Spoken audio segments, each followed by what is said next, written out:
Schmackamaga people, it's Kiss Wednesday, and as promised, I have Andrew back on the show. I told him we're going to do this when you release Alive 96. Now, this interview I did before I saw it, but I told him, hey man, send me a link so I can see it afterwards. I should have asked him before. And all I can say, it's amazing. It's a must-see, especially if you're like a Kiss fan and you were there for the 96 reunion show and dug it. I think he did an amazing job. And the link is below to watch it. But listen to what went into it first. And then he has something, he says that what you should do before you actually watch it. And if you want to hear this full interview, it's on the Vieira Vault podcast. I cut this up where he just talks about Alive 96. So let's get into it. Hey, Schmackamagob, and as promised, again, we got Andrew Sgambati. Did I get your name right? You did. Hell yeah. So, Andrew, we all been waiting for the 96. Is it called Alive 96? Alive 96, that's it. Which I still haven't seen. I've seen little clips, and it looks awesome. So I can't wait to see it. And if you look at the link below, you're going to have a link to it because he just put it up. And tell us a little bit about that. It was a real passion project. Not to say that the other ones weren't a passion project, but being a younger fan, the reunion tour was the first time I got to see the band, and kind of the first time I got to experience the not the nostalgia, but kind of the Kiss-steria that was involved with Kiss in the 70s. Kiss was everywhere in 96, so to me, I still have really vivid memories of going to like my local deli and seeing Kiss on the cover of Entertainment Weekly. So it just made all the sense in the world to pay tribute to this great era and give the fans the live concert experience that Kiss never gave us in early 97. So that's what I've done, and so far people seem to really enjoy it. Hell yeah, I can't wait to see it. So can you tell us a little bit about it without spoiling it? So basically, anytime you watched a Pro Shot reunion tour show, to me at least, it always felt like it was missing something. You have that great Tiger Stadium concert on Kissology Volume 3, but it's all shot really close up. There's no shots at the full stage. It's darkness in between all the songs, and it just feels like an incomplete concert. We were never given a professionally put together package of the excitement that we experienced at those reunion tour shows. Last time we talked, you were telling me how great it was when you saw Kiss in Miami.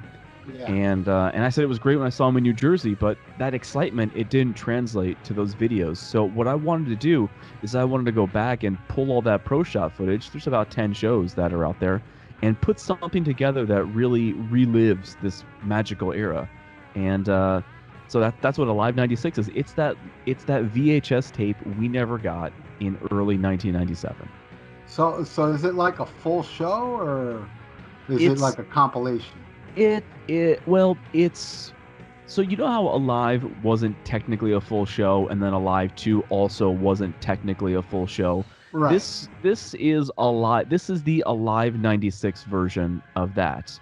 It's right. 15 songs, but the drum solo is a little bit edited down, the guitar solo is edited down, the blood solo is edited down. It really gets all the high points of the show and edits it in a very quote-unquote alive way. So it picks out the best stuff, and it gives you a really great representation of what that show was. I kind of treated it like I was making like the Kiss Confidential of 1996 or the Alive of 1996, and I wanted to fit on one CD, if it were to ever be pressed on a CD, and one DVD. So it's 15 songs. It's all the great high points of the show. And if you would have seen Kiss in 96, everything in this video you would have seen. Oh, I'm really excited. So is there any other footage other than just live footage? This is my first project where it's all live footage. I wanted to create something that was just a live concert all the way through, and really recreated that live concert experience, because I don't think, at least in my films that I've done, I don't think I've ever just giving you a live show. And furthermore, aside from the Kiss Symphony and Rock the Nation and the Rock's Vegas DVDs, Kiss never released a long form live concert package. So I Right. think it was time. I think it was time that someone went back and did that. And I was on another show and I was mentioning that I've done all these things with all these different Kiss movies and things like that. And it always boggles my mind that nobody had done it before me, because there are really great, super talented fans of the in the Kiss Army that could have done this before, but I'm not sure why it was me, the one that did it first. I don't have any delusions of grandeur. I don't think I'm the best or anything like that. I basically look at these gaps in Kiss's release history and I fill in those gaps, and people seem to enjoy them. I mean, the ones that you put up so far, and I'm sure a lot of people listening now, because I put the links up last week on the podcast. I'm very, very excited. So you're airing it. I mean, by the time this is up, it's already up. But you are going to air it on Friday, right? Yep, Friday, December 11th is the release for this next project, and you could watch it on YouTube and Vimeo just like you can all of my other movies. And what's really cool about when I set these premiere dates on YouTube is as the movie is airing for the first time on YouTube, you could do like live chat and all that cool stuff. So it's a little bit of an event, but you can tune into YouTube anytime and watch it after December 11th. So Monday, December 7th, I believe it is when I put the link live, so you can kind of, wait in line like you're waiting in line for a concert, but it's the YouTube link. So it's just something cool. It's something I did for the One Last Time concert, where people could kind of wait in line, and when the video goes live, YouTube sends them a notification and they could watch it just like they were watching, a midnight showing of a movie. It's cool. It's cool. Right on, man. So, is this all from one show, or is it different shows? It's actually 10 different shows. And the reason why it's 10 different shows is each show had a little bit of something that the other show didn't have. If it was really, really great full stage shots, some of those I took from the Miami show. Some of them had great close-ups, and just some of them sounded better than others. So basically what I did is I took the Tiger Stadium show as a starting point, because sonically the band sounded the best at that show. I'm not saying there wasn't any mistakes. We'll talk about band mistakes a little bit later.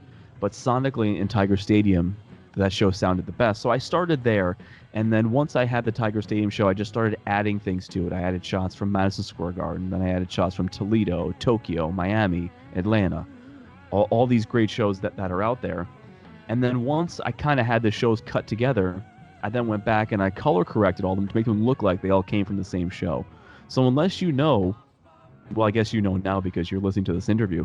So unless you know that there were different shows you used for this project, you should be able to sit down and suspend disbelief and say, hey, this is one full show. This is one experience that I'm watching here on my couch. Hopefully you could just pretend and then just take yourself back in time and pretend like you're seeing this for the first time in 1996. So basically, so you're not going to have any footage of Paul saying, hello, Miami, or something like that, right? No, most of the city names I took out. There were a couple times where they said Detroit, because Detroit is where most of the audio came from. But aside from that, most of the city names had been taken out, really similarly how Kiss took all the city names out of Alive and Alive 2. So I wanted to do the same thing. I wanted to do something that really reminded you of the 70s era, but gave it like a 90s polish. So I feel as though as if this would have been released in 1997 after the reunion tour, or even during the Lost Cities tour, I think they would have done something very similar to this. Right. And did you put it up as like how the set list was, minus the guitar solo edit and the drum solo edit? Are the songs in order as how the set list was in 96? Yeah, it's pretty much in order. There's some songs missing, obviously, like Do You Love Me and New York Groove are songs that are missing. So the set list, it's very similar to how the set list was towards the end of the tour, where it was, Deuce, King, Let Me Go, and then Firehouse. So it's really similar to how the set list evolved, but I wanted it to more flow. I wanted it to flow a little better than the set list did in 96. I thought that sometimes Firehouse into Watching You, it dragged a little bit, but it gives you it gives you the best snapshot of what the set list could have been some of the nights. Right. We know that reunion tour was a really long tour, and the set list did change from night to night sometimes. So this is about as close as you can get to a full show as possible without completely mimicking it. I believe, I could be wrong, maybe you would know this. Christine 16 was only played in Detroit. That is correct. That's one of the songs that was dropped almost immediately, and in my initial edits, I was gonna use Christine 16, but I'm like, this is this really wasn't represented fully on the reunion tour, and unless you were there in Detroit, you never knew that they played Christine 16 on that Right. reunion tour. So that one got cut really early on, but there were other songs that got cut, like 2000 Man, that was there. Early on the tour, they did Rock Bottom. Later on in the tour, they did Come On and Love Me and I Was Made for Loving You. So none of those songs are represented there because I didn't have enough footage from any of those songs to make it a cohesive package. But all the songs that you want to see are there. You're not gonna walk away from this going, man, I wish they had this song in there. I wish they had that song in there. So all the high points of the show are in there. So if your friend is a casual fan of Kiss, they're gonna love this as much as the diehards do. Right on. I remember Rock Bottom because I guess I caught the early part. So they cut Rock Bottom off the set list later in the tour. Yeah, Rock Bottom. I think it was replaced. It was for a little while. It was replaced with Take Me, and then it was replaced with Oh, Come On Love Me. When they came to Cleveland the second time in October of '96, they did Take Me, but Take Me was only there for maybe a handful of shows. yeah. I don't think I've ever even seen footage of them doing "Take Me" or "Come On and Love Me" on the reunion show. I don't think I've seen any footage of that.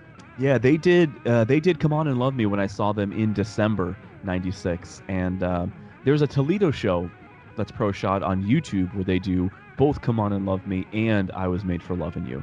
So it's cool. It's one of those really cool songs. You forget how cool some of those early songs are because, we're so used to hearing the Heavens on Fire and the Lick It Up, and Yeah. nothing against those songs, but you forget how cool some of those early era songs were. I love anything off Dress to Kill, and Yeah. and to hear those songs played by the original band. Nothing against Eric or Tommy, but hearing those original songs played by the original band is really cool. So definitely check out that Toledo show to hear "Come On and Love Me," and then Cleveland, the October Cleveland show, is when they did "Take Me." I mean, if you really look at, did you go to the convention? No, I was just too young to go to that convention because if you went to that convention tour in '95, the Roseland Ballroom show, they gave you tickets to MTV Unplugged. That's how you got into Unplugged. Oh wow. Well, I did see the Miami one, and it was just, man, the the craze of the original lineup. The question and answering. They kept asking, Gene and Paul for reunion. It was at a fever pitch at that point. It was kind of like, oh, and then when Ace and Peter came out, that's what caused the reunion.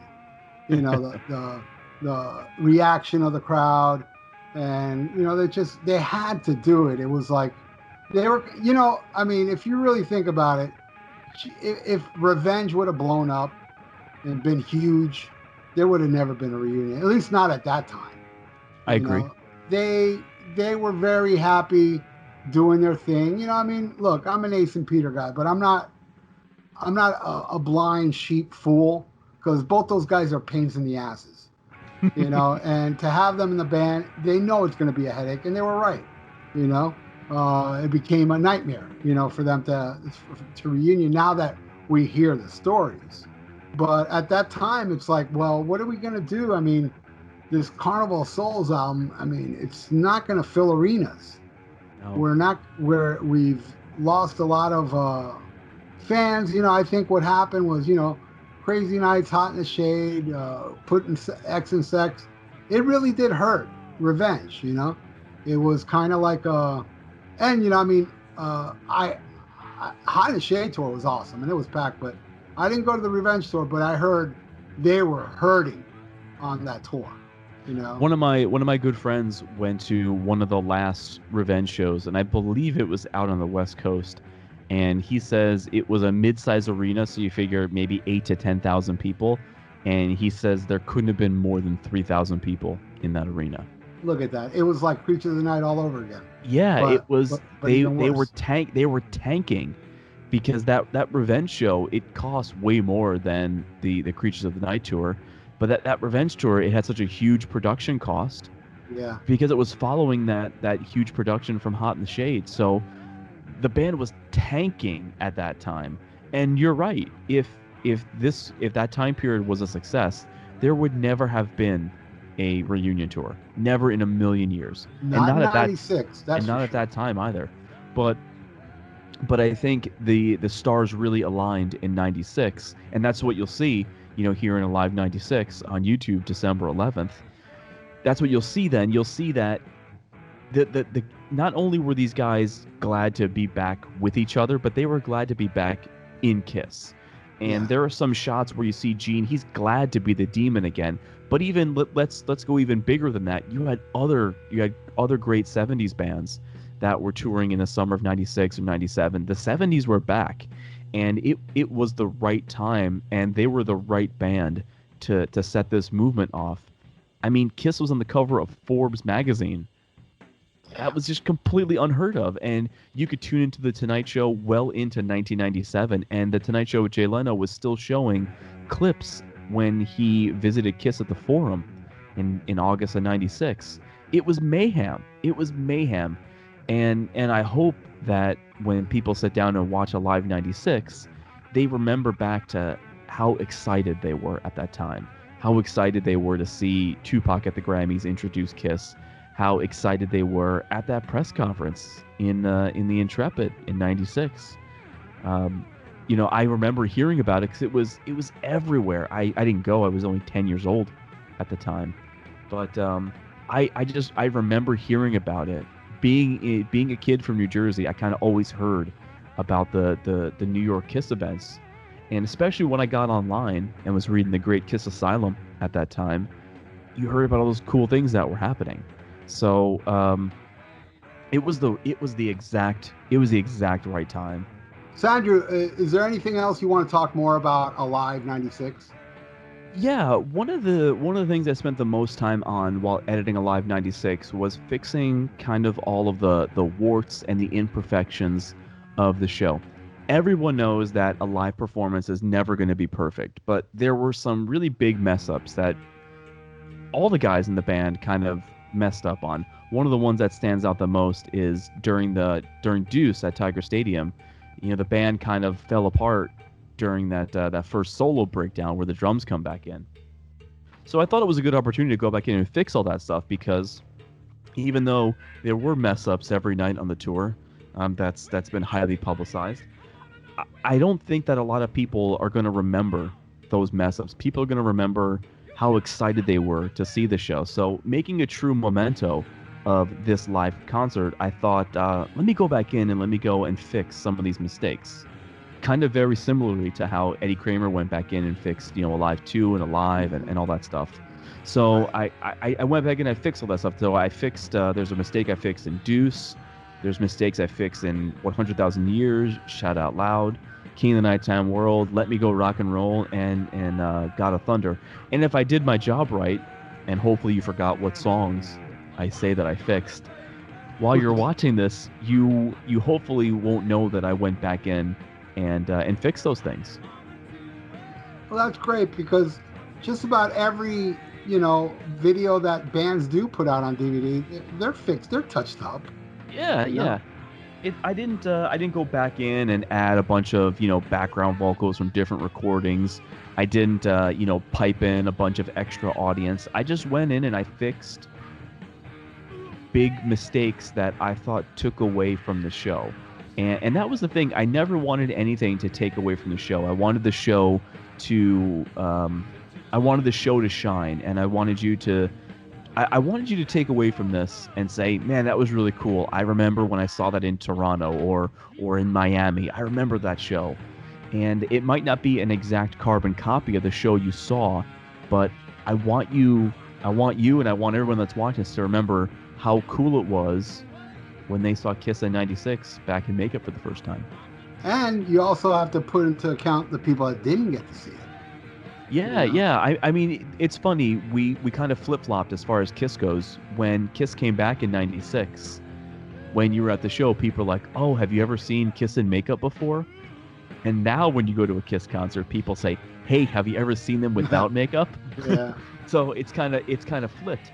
So one of the things that always stands out to me is that when I ever watch some of these '96 shows, I forget how cool and how good they looked when they first came back.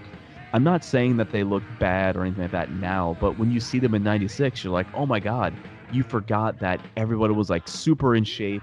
Those costumes were brand new, and the makeup was razor sharp. So when you're watching these things again and looking at pictures and everything, you're like, man, I forgot how cool this was. The marketing campaign of Alive '96 was centered around those photos that were taken for Spin magazine in May of '96. Right. Because I wanted to use those photos because there wasn't a lot of props. There wasn't, a lot of those rich backgrounds that Barry Levine liked to use. Nothing against Barry Levine, but I wanted to strip it down to as basic as it possibly could be. I wanted you to focus on these four guys at this time. So I thought that using those photos from those Spin magazine sessions were the best representations of those because they literally stripped everything away except these four guys in these costumes. And if you remember back in '96, that's all we cared about.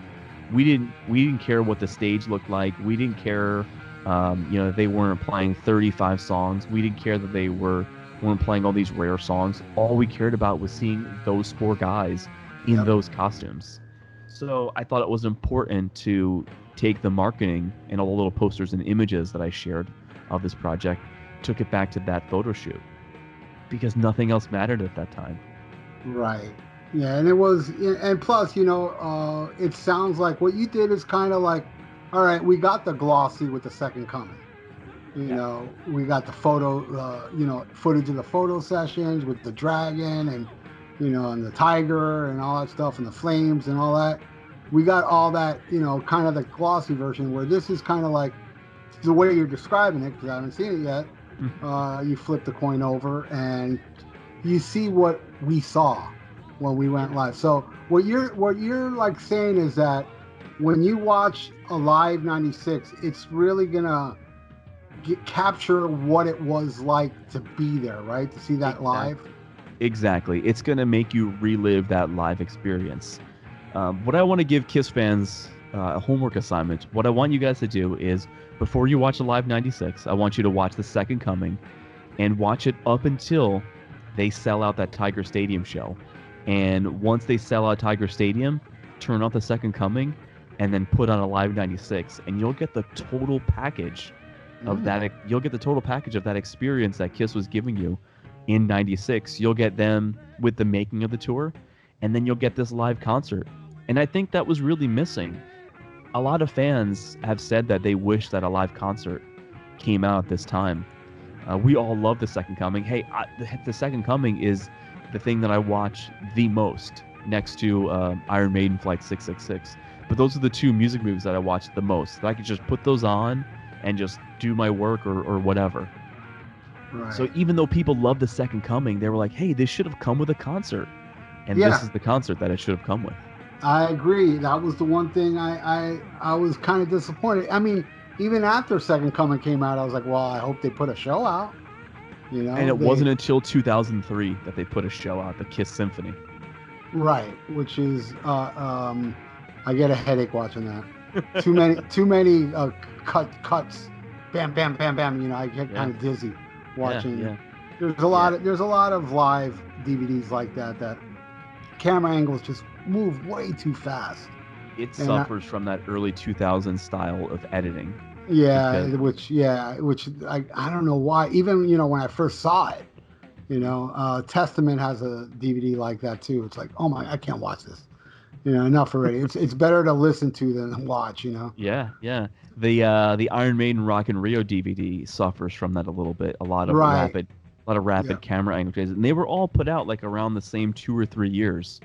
But I think those early '70s concerts where you kind of were just studying one band member and then moving to the other one was the way that a lot of these shows were meant to be seen. Those are the So best ones. yeah, and it's just it's a really it's a gap in Kiss's live history to have the first live makeup show come out in 2003. 2003. That was 8 years. 8 years. Excuse me. It was 7 years after they put the makeup back on. So you had 7 years of them touring around the world, whether it be on the farewell tour, the Psycho Circus tour, and they never released anything.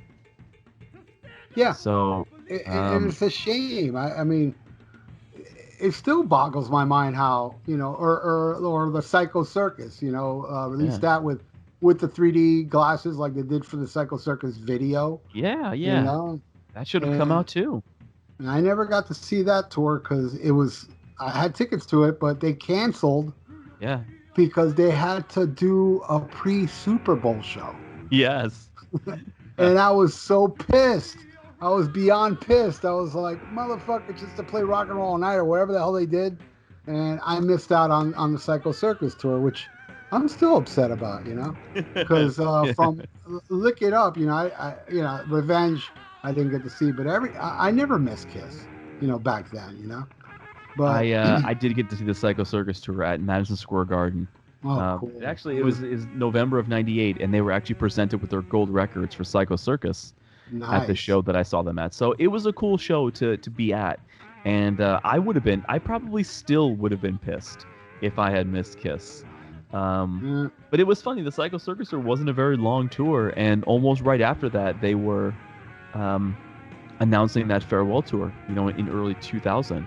That's right, because Psycho Circus was '98, right? Yeah, it was '98, and I didn't know that, or no one really knew, except people that were close to the band, didn't know how unbearable Ace and Peter had gotten at that point.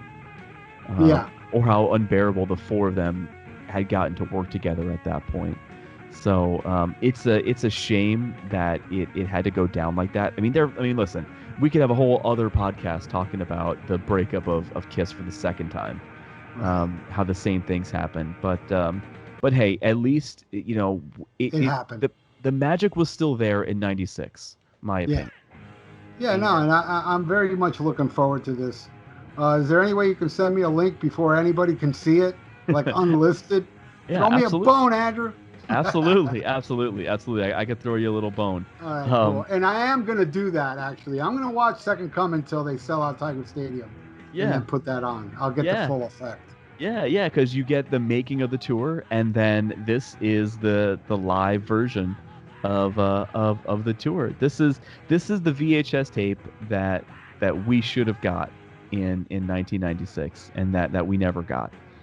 So, I wonder if some fan is gonna, rip it off YouTube and then put it on a VHS tape. I think that would be kind of cool. I think it would be cool to make just like a phony VHS tape and watch it in an old style, tube TV, and see what that would look like. Make a cool clamshell. A cool clamshell case. Cool I used to hate those clamshell cases because they never fit anywhere. I'm like, this thing is so huge, I can't fit it anywhere. But if you want to get the full effect, get a clamshell case. Yeah, and they even made Kiss Meets the Phantom in a clamshell case at one point in time. Wow. But it's just these things that I do, minus the One Last Time movie, but these other Kiss movies that I do, it's about going back to a certain time period and trying to rekindle those memories. And, in 1996, there was no coronavirus. There wasn't any division between presidential candidates. There wasn't a recession. There wasn't any of this crap. No internet, it's not barely, like this today. Barely no internet. It was about meeting your friends at the bar that was around the corner of the arena and going to see a band that you all grew up listening. It was such an innocent time. Oh, yeah. I remember going to Madison Square Garden, and I didn't even know the set list. Yeah, and you didn't know the set list. You didn't know what the stage was. You didn't watch someone's, YouTube live feed the night before the first show. Right. It had so much more innocence. And I'm not saying that it was better or worse than anything, Well, I'm saying it's better, Andrew. I'm saying those days, man, the special, it's just like record. It's hard to find records like it was back in the day, but it was so special to go to a record store and not knowing what you would find. Yeah. And now it's kind of like you're just lucky if you find anything, or just people spoiling everything. And I admit I'm guilty of it too. I'll look at a set list before I go see a concert, and then I get excited. Oh shit, they're gonna play this again, because the internet ruined me and it ruined everybody. And then I'm talking about, but then there's people that, internet didn't ruin anybody because they came to age when the internet came along, so they don't know what it's like without the internet. Think about it. I mean, internet really took off. I mean, I started in '99. Yeah, that's about when I started. I was online in 98, and I remember downloading a really terrible Real Player or Real Audio copy of Psycho Circus in 98. But it wasn't, I was just, surfing Kiss sites. I wasn't posting on message boards. I wasn't live chatting with anyone. So, I mean, now, something happens and it's on the internet as it happens. Yeah. Instantaneous. It's too much information too quick all the time. We thought that people's access to information was what made them stupid, and now we have unlimited information in the palm of our hands and we're still stupid. So So thank you so much, Andrew, for being part of the show. Oh, thank you so much for having me back. You're very welcome, and I'll have you back again when we talk Kiss or some shit you like that I like. Yeah. Everybody click the link below, and thank you again, Andrew. No problem. Thank you so much. This video was brought to you by the love I have for my favorite Alice Cooper album, Killer. Yes, very influential to Kiss. That's right. They saw Alice Cooper and said, hey, how about if we make 4 Alice Coopers? Alice Cooper rules. This album rules. If you haven't heard it, make your life better and fix that. Bye.